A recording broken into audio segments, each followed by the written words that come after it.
Welcome, everybody. Today we have continued to have a very high level of COVID-19 across the entire United States, including in Colorado, which has a lower rate than the average rate in the United States, but still a very high prevalence. Be very careful. 2,189 new cases. Hospitalizations remain elevated at a very high level, 902 hospitalizations. That's 8 more than yesterday.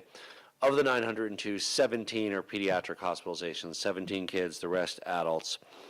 And we have a total of 7,560 deaths in Colorado. My heart goes out to each and every survivor, the families who left loved ones behind.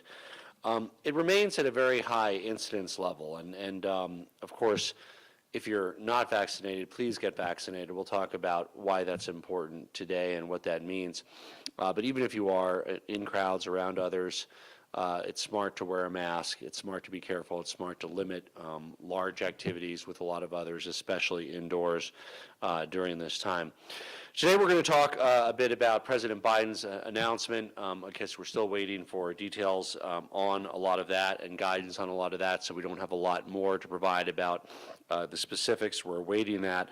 We're also joined by our state epidemiologist, Dr. Rachel Herlihy, who will update you on where COVID is in Colorado, as well as our incident commander for COVID-19, Scott Bookman, who will update you on hospitalizations in Colorado as well. So with that, let me just show you a few visualizations that that really bring home why vaccinations are so important. Not that one.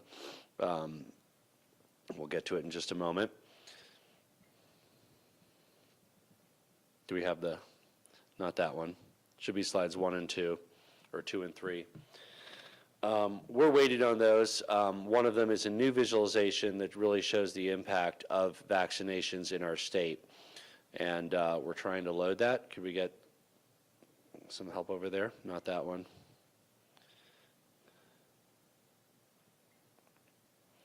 We're having some technical difficulty there. Yeah, it's the next slide, right after that one. I saw it on the small screen.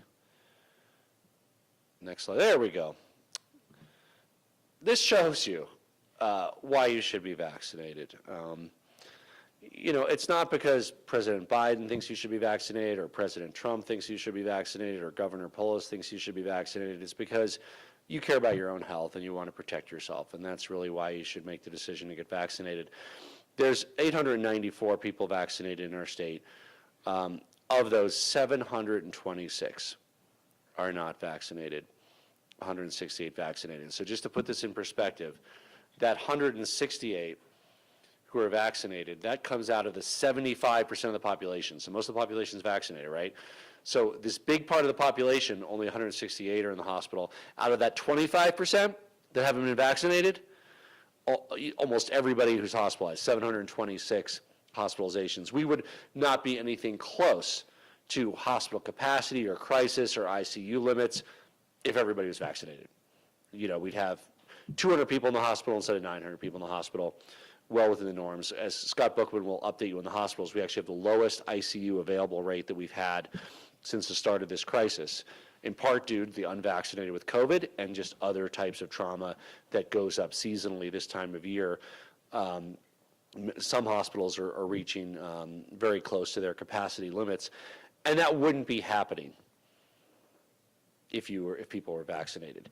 In addition to this big group, the red, coming from that small sliver, 25% of the population who's not vaccinated, the people who are vaccinated, a minority of the hospitalizations, have better outcomes. They're in the hospital shorter, and they're more likely to get out. And that's important when you look at this. It's important to know that this is where all the data shows. And there's people out there considering taking it. I also want to make this very clear. We do several thousand people get vaccinated every day in our state, 3, 4, 5, 6,000 a day. During the height, it was tens of thousands, but 3, 4, 5, 6,000 people get vaccinated a day. There are 0 people in the hospital from side effects of the vaccination right now in our state. So I want to be clear. There's 894 people hospitalized with COVID, 726 are unvaccinated, nobody's hospitalized from the vaccine, and 168 people who are vaccinated. are hospitalized, and they are mostly older and with pre-existing conditions. But it shows that even though the virus is much less severe when you're vaccinated, it is still to be taken seriously. But we would not have any issue with hospitalizations, and it would significantly reduce the spread if everybody was vaccinated. Next slide, please. So, be smart. Look at the data. Look at what experts are saying, what doctors are saying, what elected officials of both parties are saying, what hospitals are saying, and be smart about it. It's simple data. You have 25% of the population that is 80% of the hospitalizations. And they have worse outcomes, higher death rate, longer hospital stays, simply because in some cases they perhaps haven't gotten around to it yet, or in other cases think they might have found something that the world's top scientists and doctors missed, which in fact is misinformation. Because we are presenting the accurate, objective information to you. Those were hard numbers of hospitalizations, 160 unvaccinated, 720 of the people hospitalized, 720 people hospitalized unvaccinated, 160 vaccinated, and that's cold, hard facts. We're just telling you how it is. Those are the facts. And while, of course, the top medical experts in the world and President Biden and President Trump and Governor Polis and everybody cares about your health, you care about your health more than anybody. And that's why I'm strongly encouraging you, if you haven't yet, get vaccinated. And when you're eligible for the third booster shot, that's showing tremendous results as well, and I encourage you to do that. With that, I'll turn it over to Dr. Herlihy to cover where we are with COVID cases in Colorado. Good morning. Thank you, Governor. So I want to begin here, where we typically do, looking at our case rates here in Colorado, but also compare those case rates to the U.S. rates that we're seeing overall. So this figure shows you Colorado case rates in green. We're looking here at our 7-day moving average compared to the U.S. shown in blue. So what you might notice on the far right end of this figure is that we have seen a recent decline in cases. That's really been just the last couple of days. But I do want to urge some caution in interpreting this data. One of the things that we often see following holiday weekends are some data aberrations, and that can be due to different people seeking different types of testing on a different time frame. So for example, on holiday weekends, individuals might delay seeking testing by a few days. We also potentially can see some delays in reporting. So again, while this is certainly encouraging news to see that these case counts are going down in the last couple of days, I want to urge caution in not over-interpreting what we're seeing right now in our data. But overall, we do continue to see that Colorado's case rates are below the national rate, and that is certainly good news. When I get to the hospital data, I will show you that this trend is not the same for our hospitalization data. We are continuing to see an increase there. Next slide, please. So that decrease that we've seen in the last couple of days does show up here in this figure, which is showing you trends by age group. Overall, we continue to see the highest rates of disease occurring in our school-age children. So that's going to be children 6 to 11 years, shown here in a teal color, and then children 12 to 17, shown in orange. You'll see that our 18-plus or adult population is the next highest level, and then lowest is our 0 to 5-year-old population. Again, that decline we're seeing certainly is good news to see, but we're not yet sure if that is a true trend or if that's some sort of data aberration at this point. Next slide, please. Compared to the rest of the country, as I mentioned with 2 slides back, Colorado does continue to have lower rates than most other states. You can see here that we are 12th from the bottom here, so 12th lowest rates in the country right now. So certainly good news to us, and I think that does have to do with the higher vaccination rates that we have here in Colorado. But again, we know that that doesn't mean we are immune from seeing rapid increases in cases or increases in hospitalizations and deaths here in the state. Next slide, please. Those trends are regional, where we're seeing the highest rates in the country right now. So this is a map of the U.S. that shows you that the rates in the country are highest right now in the southeast part of the country. We are also seeing some higher rates of disease transmission in some of our neighbors to the north, some states to the north, especially Wyoming and states north of that. So we are seeing some regional differences across the U.S. right now. Next slide, please. This is similar to the case data that I showed you, but comparing Colorado's hospitalization rates to US hospitalization rates. As I mentioned, we are not seeing the same sort of decreasing or even flattening trend in hospitalizations here in Colorado. We are seeing a continued steady increase in hospitalizations in the state. We do, again, compared to the US, have a lower overall hospitalization rate, so that's certainly the good news. But again, we're not immune to potentially seeing potential rapid increases in hospitalizations.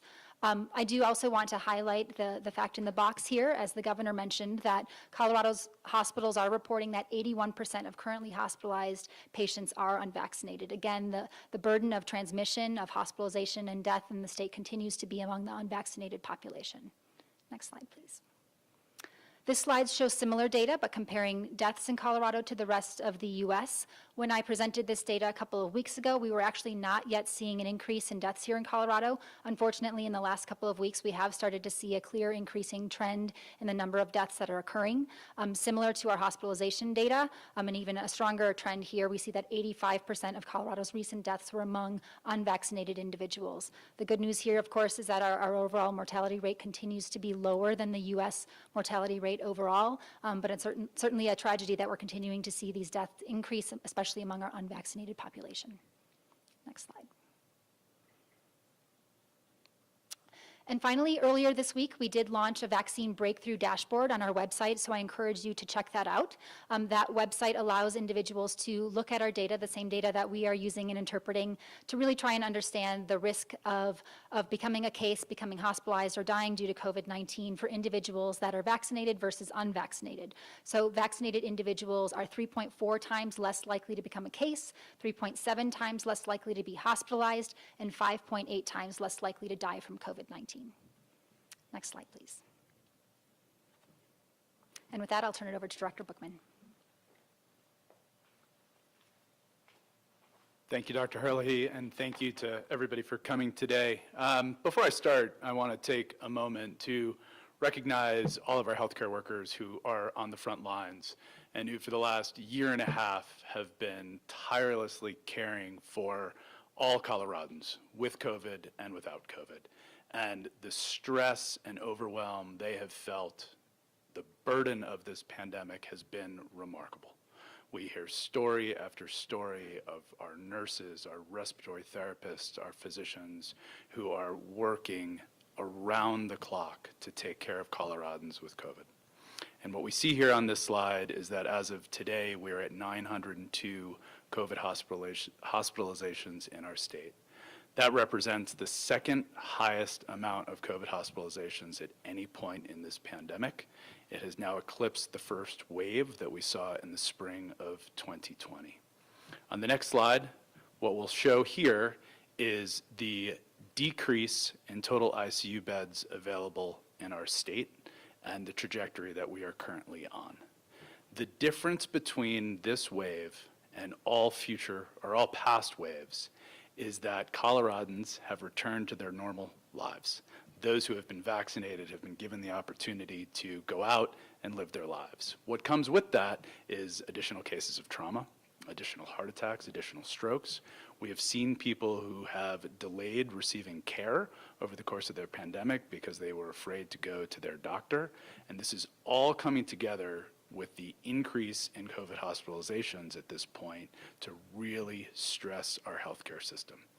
As of yesterday, we dipped below 200 ICU beds available in our state. That we were at 197 beds available. Our hospitals are beginning to put into place their surge plans. Many are opening up additional ICU beds. They're canceling scheduled surgeries. They're even closing some of their clinics in their outlying facilities so that they can bring staff in to their hospitals to increase staffing levels there.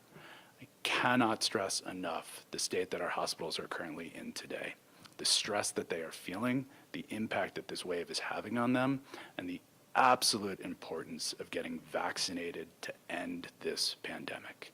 As the governor and Dr. Herlihy have indicated, the burden of the unvaccinated on our hospitals is profound, and it impacts all Coloradans because those who are vaccinated will struggle to get the same level of care in the hospital that they would get if there were fewer COVID hospitalizations.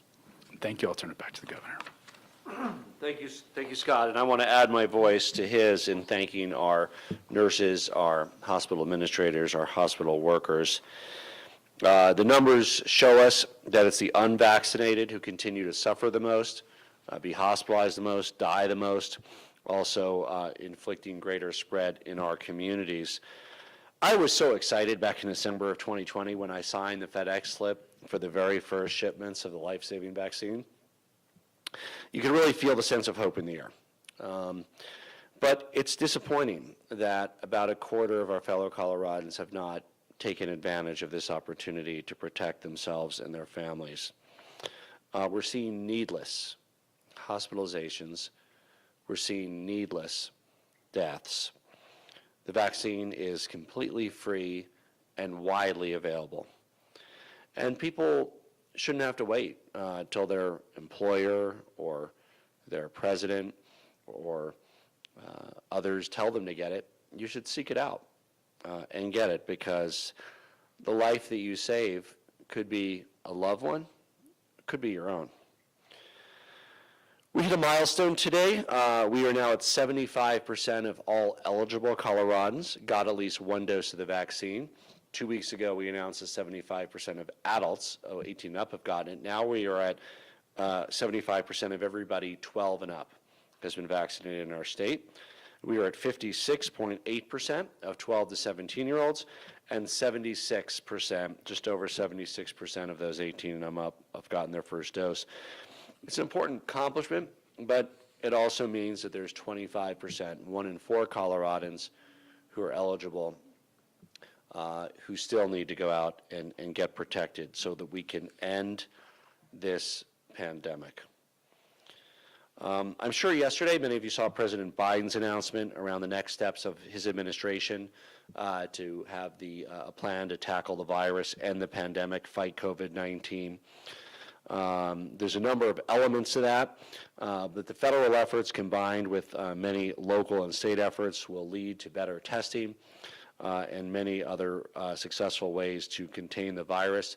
The president's actions are in some ways similar to what Colorado did a few weeks before, in that we required our state workers that are around others in our youth facilities, our prisons, to be vaccinated, and other state workers to either be vaccinated or be tested regularly. That's in the process of being implemented, just as it is for federal employees, federal contractors, and many others. But again, as an employer, I care very deeply about all 31,000 of our state employees, and of course I want to protect them and keep them safe. But I think that each and every one of them cares even more about themselves and their families. Our presidents care for the welfare of our family, Governor cares for the welfare of your family, but I know that you care the most for the welfare of your own family. We're making testing widely available across school districts in our state. Available for students on a regular basis, surveillance testing, also for those who might have been exposed. We really find ourselves at a unique point in this pandemic. We know how to end it, but we need the will to do it. And the majority of Coloradans are protected from the worst outcomes of the virus. If your whole household is vaccinated, you can live your life in many ways like you did before the pandemic. You might contract COVID because of the high levels of community spread, but you have a very high level of protection. But if members of your family aren't vaccinated, it could very well be deadly for them, and life can't go on as normal. And I know that people are frustrated and scared because 1 in 4 Coloradans are unvaccinated, and as a result, we continue to see community spread. But there's simple steps that we can take while we work to vaccinate more Coloradans to minimize the risk of those who are your unvaccinated children, for instance, 11 and under, getting COVID. Until children are eligible to be vaccinated, which we hope will occur in October, they are dependent on adults doing the right thing, which means adults getting vaccinated, wearing masks in indoor public spaces. Because even though 75% of all eligible Coloradans have gotten at least one dose of the vaccine, that's only 58% of Coloradans that are fully vaccinated, because everybody 11 and under is not yet eligible. So the nearly 25% of Coloradans who haven't gotten the vaccine are more than 4 times as likely to wind up in the hospital. And we see that in the numbers. The unvaccinated are filling our hospital beds. We would not have any type of crisis in the hospitals with regard to capacity if everybody was vaccinated. We would probably be in the 100 to 200 hospitalized range instead of the 900 hospitalized range. But that's our hospitals. This is a very personal thing at a personal level.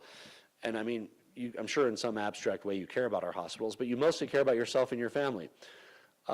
Please get protected. Please get protected. We can do this. We can end the pandemic. But we're not going to end it by pretending that it's already over, when about 900 of our fellow Coloradans are still currently in the hospital, and unvaccinated Coloradans are dying every day from the virus. For more information on how to get vaccinated, please visit covid19.colorado.gov/vaccine, your local pharmacy, your doctor's office, your hospital. It's free, it's quick, it's easy, and it is the best, most informed decision that you can make to protect yourselves. With that, I'm happy to take some questions. Governor, we had a discussion in our news editorial meeting this morning about enforcement of Biden's directive in terms of, you know, those companies and the state enforcing whether or not their employees are vaccinated. How do you plan to do that? Have you discussed that yet? Yeah, well, as you know, the state a couple weeks ago moved to requirements for a number of our folks that have a custodial relationship with people. So when we have youth facilities, our veterans facility, Fitzsimmons, people who have no choice but to be in and around our state workers, we of course have the responsibility to protect their safety. For other state workers, they can either be vaccinated or test regularly. So we as an employer are implementing that for ourselves, just as employers of all sizes are. In the last week alone, employers including Aero Electronics here in Colorado, Northwestern Mutual, United Airlines, Chevron, and SoulCycle. Just to show the broad spread of companies, I mean, companies like SoulCycle and Chevron are rarely mentioned in the same sentence, but they've both taken steps to protect their employees and make sure that they're vaccinated.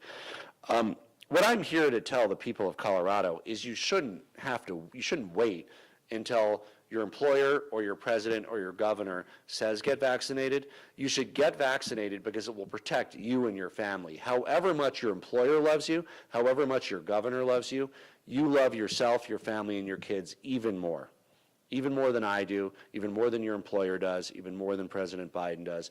So please, take the step to get protected for yourself and your family today.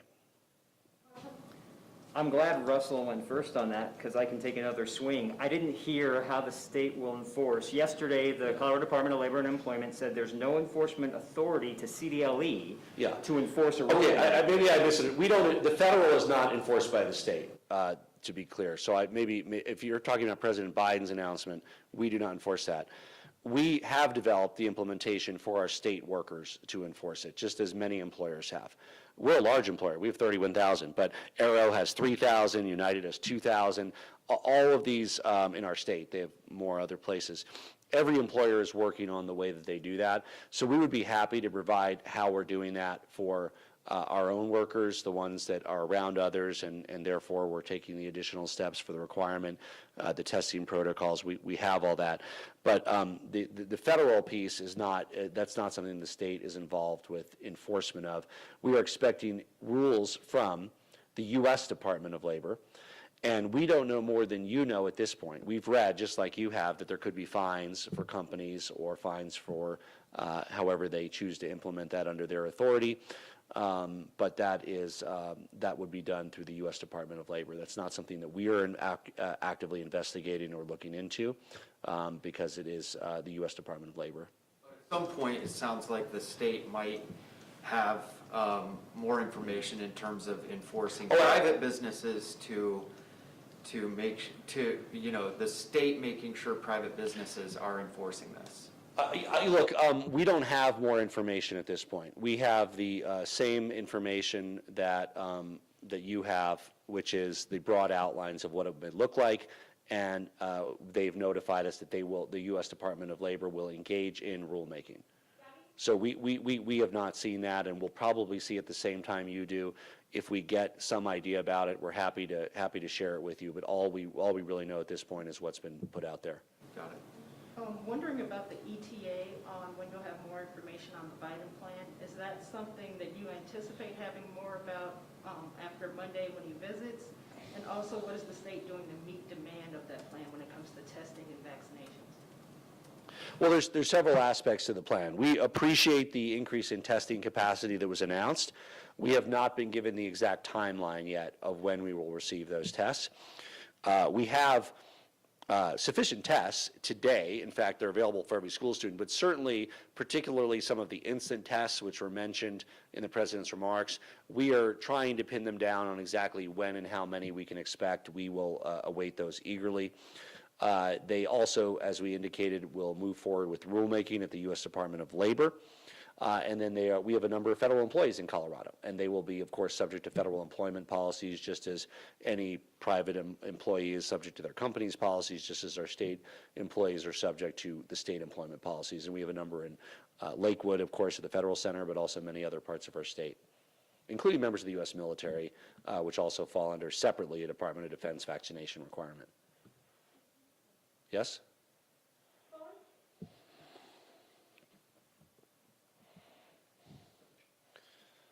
Governor, I'm Jesus Carrasquel from Sí. Noticias Univisión, Colorado. Can you hear me, Governor? Sí. Ok, gobernador, ante los recientes anuncios del presidente Biden sobre la vacunación obligatoria contra el COVID-19, ¿cuál es su plan para cumplir con la norma aquí en el estado? Y si serán multados o castigados quienes no acaten la medida. Gracias. Estamos orgullosos de que el 76% de los adultos de Colorado ya han recibido la vacuna. Estamos evaluando lo que significan las nuevas reglas federales para coloradenses, pero es importante ahora llamamos a la civilidad y el respeto para todos, a lo largo de este proceso. Nadie debe esperar para un anuncio del presidente o del gobierno para recibir la vacuna. Es una decisión importante para su salud y la salud de su familia recibirlo ahora mismo. It's our understanding that any OSHA rule would not impact a government worker. So if I'm in a county or a city that does not have a mandate, that this federal rule would not apply to me because my city or county has their own mandate. We want to know all these answers just like you. So we for instance, we don't know who it applies to in education. They mentioned Head Start. Does it apply to Title I, which are federally funded teachers in schools? We don't have the answers yet. So we have our own plan for our 31,000 state employees. Many local governments have implemented their own plan. We're not yet aware of how any new federal rules will impact the way that our state and local governments affect our workforce. Did you have a follow-up? What will you be doing besides asking these questions to the president next week? What will we be doing with him? Well, first of all, I mean, I think these are things that we expect to get. I mean, this is a very normal way of announcing things. They announced the 6 broad steps, what's happening. They even said in there there's going to be rulemaking, there'll be the policies developed. That's actually good because it gives us a chance to provide input during this process, other states to provide input. I fully expect we'll get all these answers and highlight the unique needs of Colorado in that process. So we'll look forward to being in conversations with the federal government. This just happened yesterday. I haven't got them any feedback yet, but I'm sure our local governments and our state will, and our school districts will certainly provide feedback to implement this better and effectively and make it clear exactly who should do what. So we will be doing that in the coming days and weeks, and we're expecting the clarification. But this is a very normal way of doing things, Marshall. I mean, the announcement is made, and that starts the process of how they can receive input and actually do the fine print on how all these rules are implemented.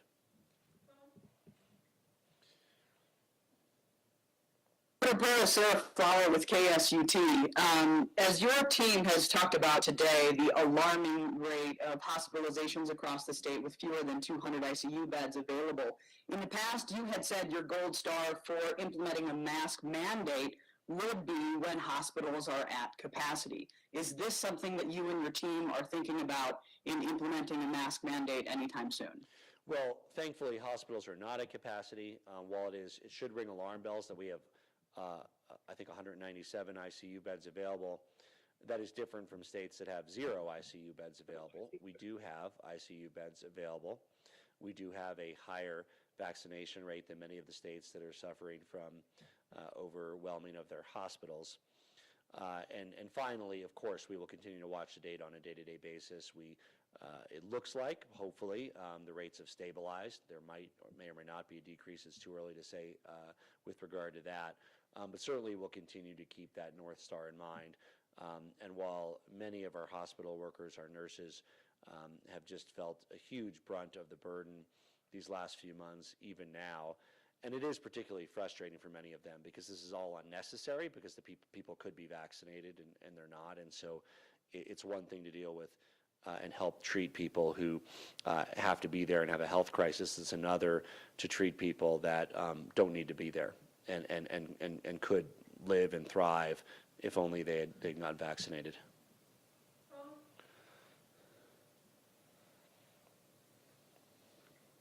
Hello, this is Mike Wingaday from the Denver Post.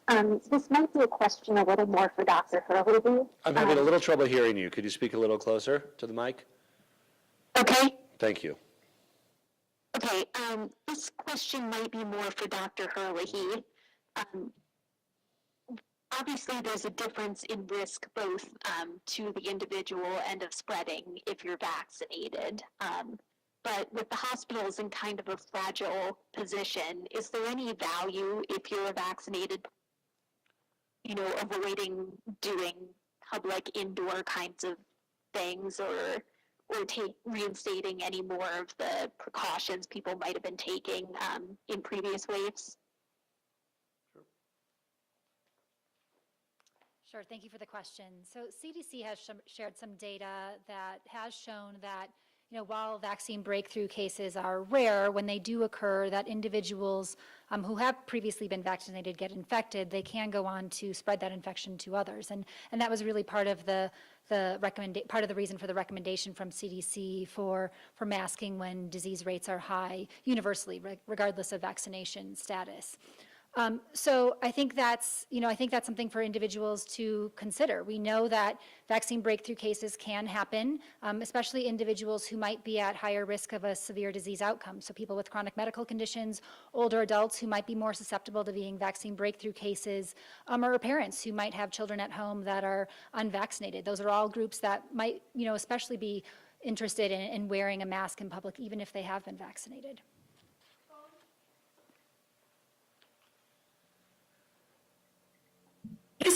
This is Erica Meltzer from Chalkbeat. With what we've seen and with school outbreaks doubling week over week and with the high rate of cases in children, do you still feel like this local control approach where school districts decide what's good enough, is that working? And if it wasn't working, is it working? Yeah, I know that there are some states where their governors have tried to ban, mask use across all schools. I think many of those have been tossed out or tried kind of one-size-fits-all solutions.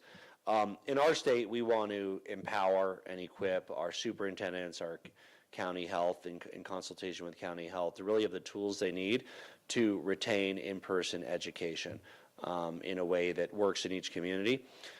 There are classes, and in some cases schools, that have to go to quarantine for a period of time to prevent further outbreaks. But by and large, kids are in classrooms this year across our state. They were last year too, especially in the second semester.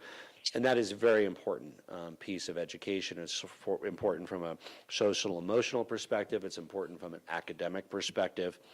And it's important from a workforce perspective for parents. And so we plan on continuing to work to empower our superintendents to have the tools they need to provide safe in-class education, including the tool we've made available of universal testing for kids and staff. Are you?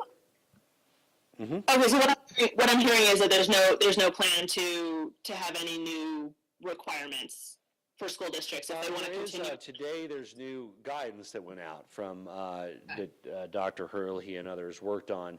How that is implemented is up to local districts, their county health departments, but we are providing some more tools. Two areas of focus of that new guidance. One is the beneficial impact of ventilation, particularly in fall. That can be as simple as open windows, which should be the case in classrooms that have windows, as well as HEPA filters.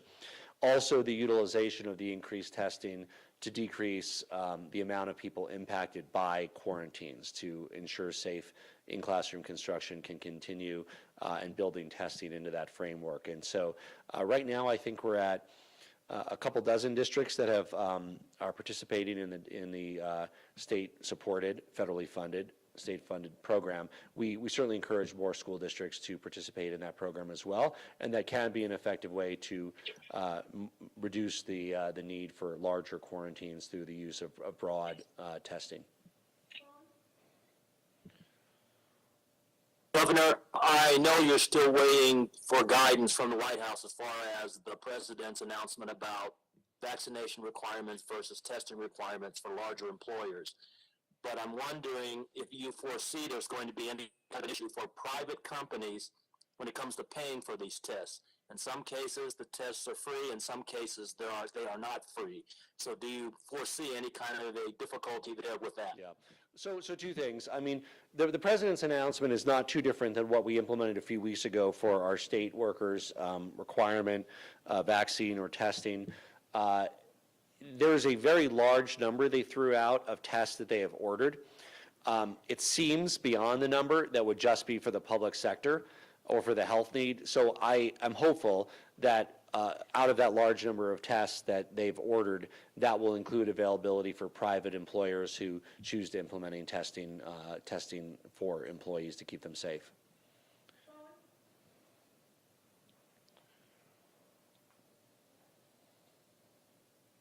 Hi, Governor. John Daly, Colorado Public Radio. Thanks for taking our questions. On the school mask question, you talked about protecting hospitals and hospital capacity, that being your North Star, and also protecting the vulnerable, which would include the unvaccinated children, elderly, hospital workers.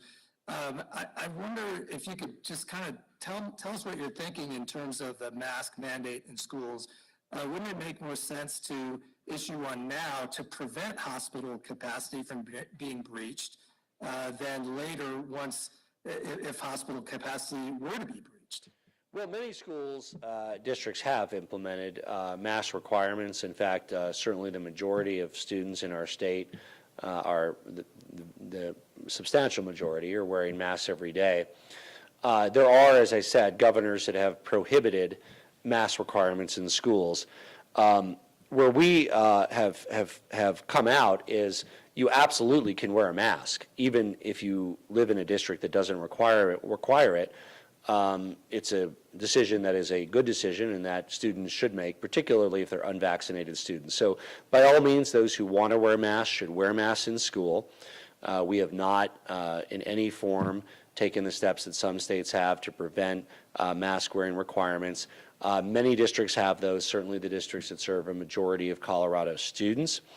There are only, as we indicated, 17 pediatric hospitalizations at this point.